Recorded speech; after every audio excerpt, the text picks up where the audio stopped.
Hey guys, welcome to my kitchen. Today I want to show you how to make fried bakes. And this is a specialty in Trinidad, and we often serve it for breakfast or lunch. And the way I discovered how to make fried bakes, nice and light and puffy and fluffy, is using a recipe that I learned from my Auntie Gloria. And she lived in Tobago, and she was a very special woman to me, and she taught me quite a few things in the kitchen. Her background was Portuguese, and she was blind, so I had to learn to make bread the non-visual way. So here's what we need. I use all-purpose flour. I take the unbleached one because, you know, health reasons. You need just a teaspoon of sugar. You need traditional yeast. So this is dried yeast that we will activate. We want some olive oil for our fat, and we want some salt. I use Himalayan sea salt. So the first thing that we do is we have to make the dough and let it rise. So I'm going to do that with you today. I've already measured out 2 cups of the flour, and we're going to put that into our stainless steel bowl. We're also going to add some salt, just a couple of turns. The next thing we have to do is we have to activate the yeast. So I have a small glass container here, and it's just a little bit larger than a teaspoon, not quite a tablespoon. And I fill that with the yeast granules. Smells awesome. And then I put the same amount of white sugar.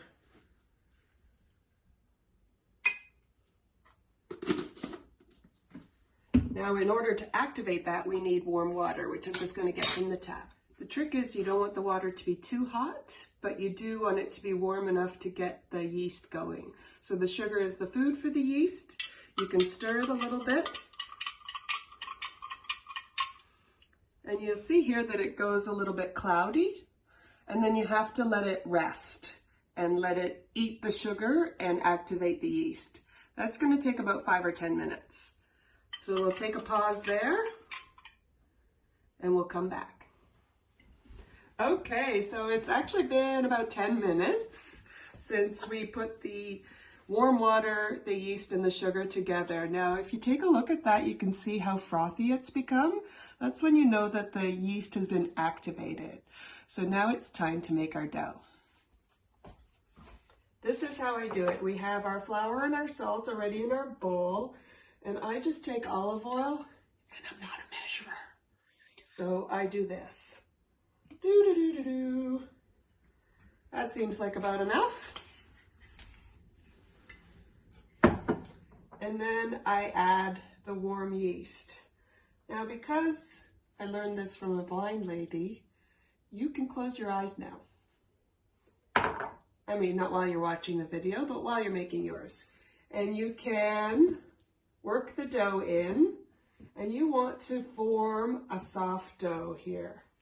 Now, I had about half a cup of warm water in with that yeast. We might need a little bit more. And we want to knead that dough a few times till all the stuff comes off the sides of the bowl. None shall be left behind.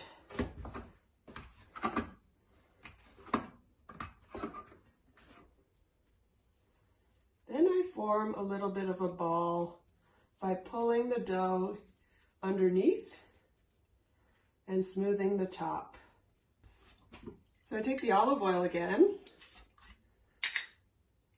pour a generous amount in my hands, and then I oil the top of this dough ball.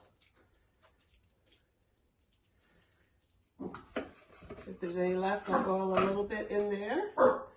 And then we want to take a clean, dry tea towel and cover the bowl. Let that sit in a warm place to rise, about 20 minutes. Half an hour if you've got it. So we have made our fried baked dough, and it has been sitting to rise for about half an hour. I'm going to show it to you. Dun, dun, dun, dun. See how it's risen? And it's taking up most of the bowl now, and it's nice and soft and mushy and pliable. So now we're going to make our individual balls in order to make our fried bakes. So let's take this dough and start dividing it. We'll remove it from the bowl. And we don't need to knead it again.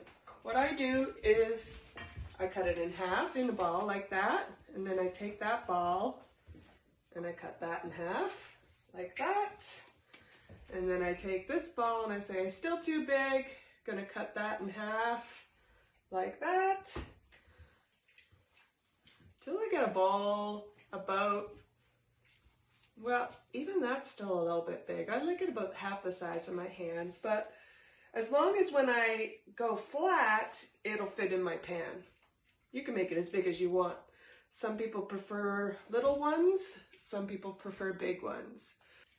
I like it about the size of my hand when it's flat. And as you can see the thickness here, I don't know, what's that, half a centimeter?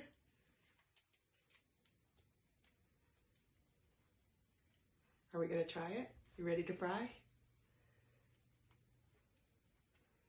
Okay, so I'll move that to the side, and I'm actually going to bring forward this plate that has some paper towel on it, and that's where I'm going to dry the fried dough once it is out of the oil. Okay, here we go. Ooh, my oil is nice and hot. I hope it's not too hot. This is only going to take a couple of minutes to cook. You can see it start to get nice and puffy and fluffy. That's what we want. We don't want it too brown. Flip it over. I'm actually going to turn that down just a little bit more to medium. Got a little bit browner than I normally like. You can bathe the oil on the top if you need to.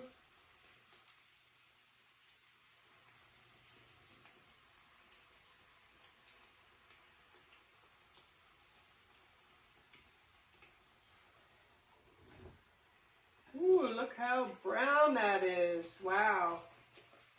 I think she's ready. I always use a spoon with holes in it to get off the grease.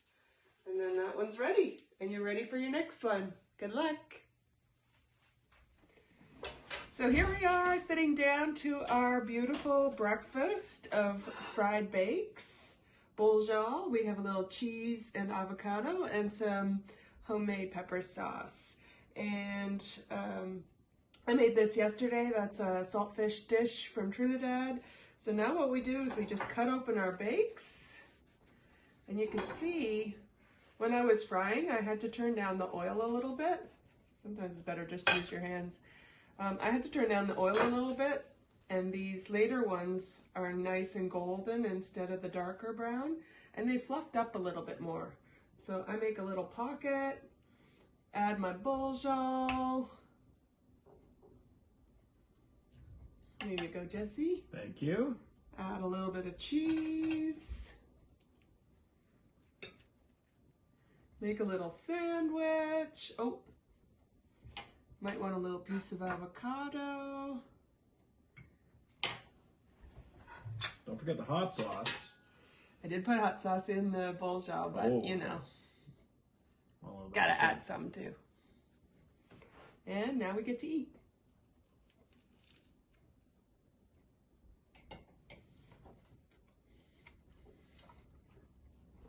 Oh yeah.